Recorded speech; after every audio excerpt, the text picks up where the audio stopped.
Chelsea remains unbeaten in the Premier League so far, and there's a brand new season with the most recent 2-0 victory over Fulham at Stamford Bridge. But one sort of dark cloud that hung over that result there, Carlton, is Liam Delap having to come off in the early minutes of the game. I think it was not a pretty sight at the way that he was kind of grabbing his thigh.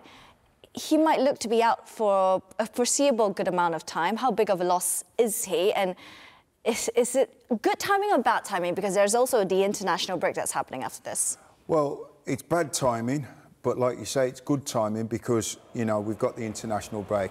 It's a worry when you see a player pull up like that. How bad does it look to you? Yeah, no, it looks bad. It looks pretty bad to me. It looks pretty bad to me. When he pulls up like that, he stretches off, then he tries to run again and he can't run. So he done the sensible thing. He went down, minimum with an hamstring like that, even if it's a little tear, you're looking at 3 or 4 weeks. So that's a massive blow for him. If it was going to happen at any time, it's a good time for it to happen because Chelsea now can go and maybe do something before the end of the transfer market. We've seen today when we've watched the Fulham game, they need to bring somebody else in. Well, Tarek George came on, who's a youngster. Didn't really impact the game and actually got subbed off later on in the game. Santos replaced him, if I remember correctly.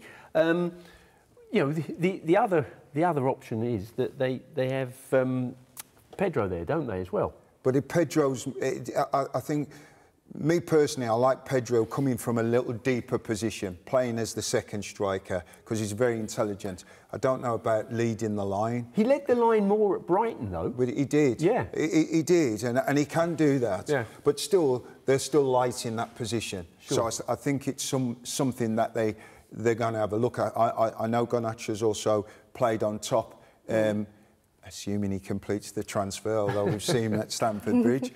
You know, he can play on top. But I think, I'm sure Chelsea will be looking in the market now. But considering how short the market is of strikers at the moment, you have another 30 hours to complete that deal. Well, the thing is, what's the name of the guy who's going to Bayern Munich? Nicolas Jackson. Nicolas Jackson. He was only going on loan anyhow. It wasn't a permanent deal. So they could...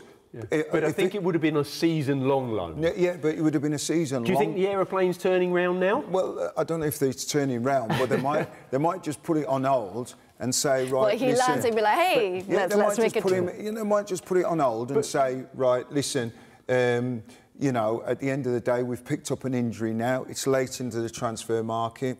You know? Would it be enough, Jackson and Pedro? Because what Liam Delap offered is this physical presence up front that I think Chelsea hasn't had for quite a while. Well, what he does, I know his finishing hasn't been clinical, but what he does, with his pace, he gives them an outlet in behind. And at one point last season, him and Cole Palmer built up a really, really good relationship. So it's not the answer to the problem, but this late in the transfer window, can Chelsea really get somebody in of quality, unless they were already thinking about something, because surely they would have thought they were a bit of light in that area to allow Jackson to go. Or maybe it was get Jackson out first and then we can bring in somebody we've got in mind. Yeah, it's a possibility. But I would like to have thought that that this decision, if for example Delap doesn't get injured today, and it happens in 2 weekends' time after the international break, for example, well, Chelsea can't do anything about it then, can they? No. Because the window's shut. Yeah. And you can't cover every single eventuality. And I know that Enzo Maresco's trying to have 2 top players in every single position because that's what he feels he needs. But, you know, as the season goes on, you are going to find yourself stretched at different times. And you have to deal with that. And when you do become stretched, other players hopefully step in and deliver.